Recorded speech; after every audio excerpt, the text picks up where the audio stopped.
शेख हसीना ने एक बहुत इम्पोर्टेंट ऑब्जर्वेशन करते हुए अभी 5 अगस्त को, जब बांग्लादेश में शेख हसीना की सरकार गिराई गई थी, एक well planned orchestrated protest movement के थ्रू, जिसमें अमेरिका की CIA का आउटराइट हाथ था, क्योंकि CIA ने इस पर्टिकुलर रेजिम चेंज ऑपरेशन के बाद मोहम्मद यूनुस को जब वहाँ पर इंस्टॉल किया, जो एक क्लिंटन फाउंडेशन का, जो कि एक अमेरिका की CIA का फ्रंट ऑर्गेनाइजेशन है,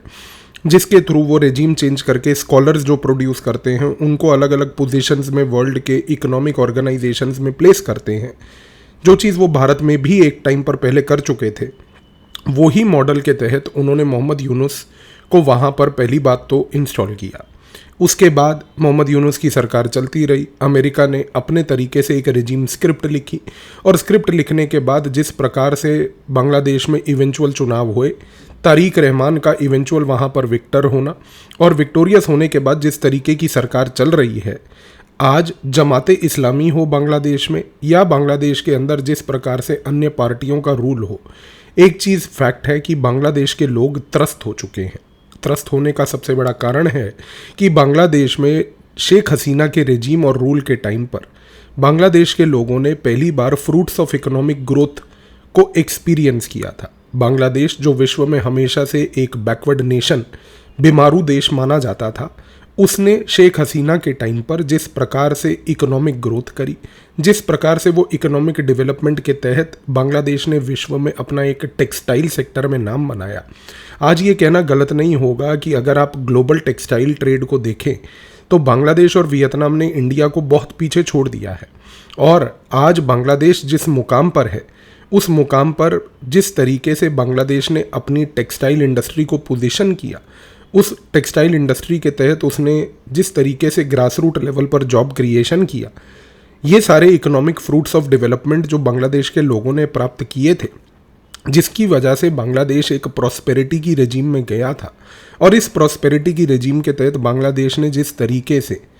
इकोनॉमिक ग्रोथ को एक अपना कोर प्रिंसिपल बना के गेम खेला था, एक चीज़ तय है कि वो पूरा का पूरा गेम आज की डेट में बांग्लादेश के अंदर मिसिंग है। मिसिंग होने का कारण है कि 2024-2024 में जब स्ट्रीट प्रोटेस्ट मैन्युफैक्चर किए गए, उन स्ट्रीट प्रोटेस्ट्स के बाद जब रेजिम चेंज हुआ, रेजिम चेंज के बाद जो सब्सिक्वेंट इंस्टेबिलिटी आई, उस इंस्टेबिलिटी के बाद जब आज तारिक रहमान की एक सरकार वहाँ पर बैठी है, वो सरकार आज की डेट में वो एक इकोनॉमिक पोटेंशियल ना तो समझ पा रही है और ना ही उस इकोनॉमिक पोटेंशियल को बांग्लादेश के लोगों को दे पा रही है। कारण ये है कि तारिक रहमान खुद बांग्लादेश से बाहर एग्जाइल में रहे थे। एग्जाइल से जब वो वापस आए और आकर एकदम से वो लीडर बन गए, आज उनको बांग्लादेश की सोसाइटी और बांग्लादेश का जो पल्स है वो नहीं पता है। कॉन्सिक्वेंस ये है कि बांग्लादेश में आज तारिक रहमान एक तरीके से पूरे के पूरे अफसरों के तहत निर्भर होकर उन अफसरों की सलाह से सरकार चला रहे हैं। अफसरों का जब भी नौकरशाह वर्ग का एक इस तरीके से गेम खेला जाता है, वो चाहे भारत हो या चाहे बांग्लादेश हो, एक चीज़ तय होती है कि नौकरशाह वर्ग कभी भी देश के हित में नहीं सोचते। उनका उद्देश्य सिर्फ होता है अपने हितों को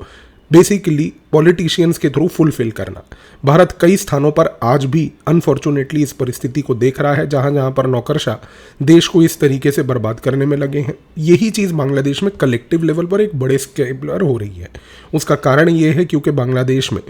सरकार जो है वो पूरी की पूरी नौकरशाह वर्ग यानी कि ब्यूरोक्रेसी की सलाह पे चल रही है। इस कॉन्टेक्स्ट में जो पॉलिटिकल एक्यूमेन, पॉलिटिकल विल, पहली बात तो जो चाहिए थी वो कंप्लीटली मिसिंग है। अब शेख हसीना ने एक मास्टर स्ट्रोक खेल दिया।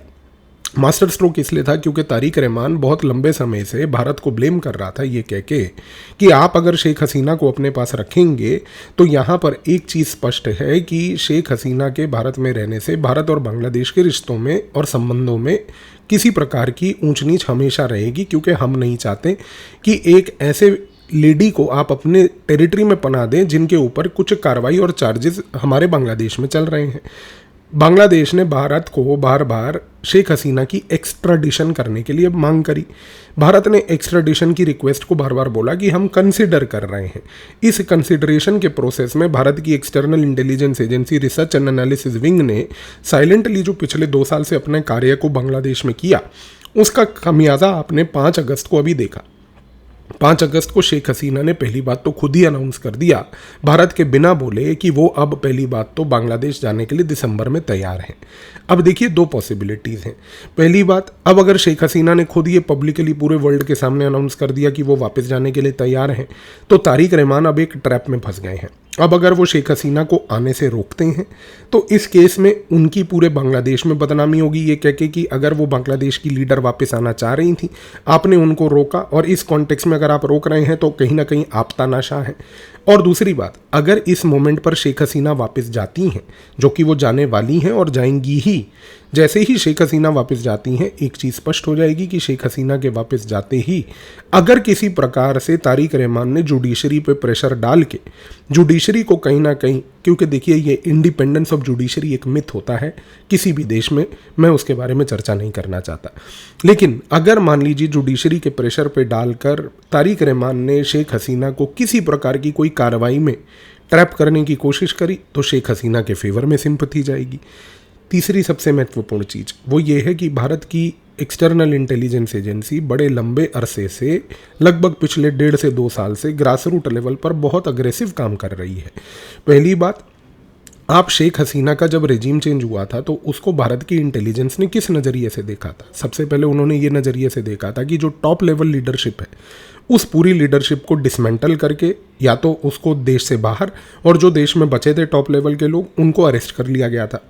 इसके बावजूद शेख हसीना की पार्टी एक कैडर बेस्ड पार्टी है, उसका ग्रास रूट लेवल पर भी कैडर है, उसका एक मिडल पॉलिटिकल स्ट्रक्चर लेवल पे मिडिल क्लास जो बांग्लादेश की है वहाँ पर भी एक कैडर है। इस कॉन्टेक्स्ट में भारत की एक्सटर्नल इंटेलिजेंस एजेंसी बड़े लंबे अरसे से, जैसा मैंने आपको कहा, एक साइलेंट लेवल पर काम कर रही है। पहला, ग्रास रूट लेवल पर जो शेख हसीना के पार्टी कैडर्स हैं उनको मोबिलाइज करना। दूसरा सबसे महत्वपूर्ण कि पूरे बांग्लादेश में एक नरेटिव सेटिंग करके एक महत्वपूर्ण तरीके से जो इकोनॉमिक पोटेंशियल बांग्लादेश में शेख हसीना के टाइम पर एक्सप्लोर किया गया था, उस इकोनॉमिक पोटेंशियल को समझना, और उस इकोनॉमिक पोटेंशियल के तहत बांग्लादेश में बांग्लादेशी थिंक टैंक्स और मीडिया हाउसेज के तहत एक प्रो शेख हसीना नरेटिव को वहाँ पर क्रिएट करना। आज की डेट में उसका कॉन्सिक्वेंस ये देखने को मिल रहा है कि बांग्लादेश के अंदर अगर आप ऑब्जर्व करें तो ये कहना गलत नहीं होगा कि लोग वहाँ पर शेख हसीना को मिस कर रहे हैं, ये कह के कि शेख हसीना के टाइम पर जो इकोनॉमिक ग्रोथ के हमें फ्रूट्स मिले थे, जो प्रॉस्पेरिटी हमें देखने को मिली थी, आज उसी प्रॉस्पेरिटी को हम वापस चाहते हैं। लोगों के अंदर अगर ये चाह पैदा हो जाए, अगर ये सिर्फ इच्छा पैदा हो जाए, ये इच्छा का स्पार्क लगना ही बड़ा महत्वपूर्ण है, क्योंकि अगर आज की डेट में ये स्पार्क ही केवल पैदा हो जाता है एक ऑल्टरनेट का, तो ये स्पार्क इटसेल्फ जो है आगे लॉन्ग रन में गेम खेलेगा। ऐसा नहीं है कि शेख हसीना के वापस जाते ही बांग्लादेश के अंदर कोई रेजिम बदल जाएगा, लोग सड़कों पर आके एकदम शेख हसीना को ही जो है वहाँ का नेक्स्ट रूलर बना देंगे, ऐसी परिस्थिति नहीं होने वाली। लेकिन जिस प्रकार से मोबिलाइजेशन बांग्लादेश में चल रही है, इस मोबिलाइजेशन में एक चीज़ तय है कि आने वाले समय में शेख हसीना को वापस जाते ही एक ऐसा पॉजिटिव सेंटीमेंट उनके फेवर में आने वाला है, जिस पॉजिटिव सेंटीमेंट के तहत ये कहना कतई ही गलत नहीं होगा कि शेख हसीना एक ऐसा प्रेशर ग्रुप बनाकर बांग्लादेश में अपने आप को पेश करेंगी, एक ऐसा सिंपैथेटिक फिगर बना के पेश करेंगी कि जिसके तहत आने वाले लगभग 2 से 3 साल का जो समय है उसमें नॉट ओनली वो अपनी सिंपैथी को रीगेन करेंगी, बल्कि उनके वापस जाने की वजह से वहाँ पर जिस प्रकार से पार्टी का रिवाइवल होगा, और पार्टी के रिवाइवल के तहत जिस प्रकार से ग्रास रूट्स लेवल से लेकर एक टॉप लेवल पर पार्टी रिस्यूरेक्ट होगी, दोबारा खड़ी होगी, उसके खड़े होने के कारण से एक चीज़ स्पष्ट हो जाएगी कि अगले चुनाव में शेख हसीना एक डेफिनेट तौर पर वापस आएंगी। इस कॉन्टेक्स्ट में ये जो बैकग्राउंड लेवल पर पिछले 1.5-2 सालों से एक साइलेंट काम इंटेलिजेंस का चलता रहा, उसका रिजल्ट अब हमें दिसंबर से मिलेगा। दिसंबर में बांग्लादेश के अंदर एक बहुत ही दिलचस्प माहौल होने वाला है, क्योंकि जैसे ही शेख हसीना वापस जाती हैं उसके बाद बांग्लादेश के अंदर की राजनीति और बांग्लादेश की इवेंचुअल जो डिप्लोमेसी है उस पर क्या इम्पैक्ट आएगा वो अब समय बताएगा। बट एक चीज़ तय है कि एक बहुत ही अनथिंकेबल चीज़ बांग्लादेश में होने जा रही है। इसी रीज़न से अब आप देखिए कि अमेरिका तिल मिलाया हुआ है। तिल मिलाया हुआ इसलिए है क्योंकि वो अपने एम्बेसडर को बार बार भेजता है, वहाँ पर अलग अलग प्रकार की गतिविधियों को अंजाम देने की कोशिश कर रहा है, क्योंकि बांग्लादेश अब उसके कंट्रोल से ऑलमोस्ट निश्चित है कि आने वाले समय में वापस जाएगा, हटेगा, और बांग्लादेश के पास कोई और अपॉर्चुनिटी अब इवेंचुअली अमेरिका के ट्रैप में फंसने की तो कतई ही नहीं बचेगी।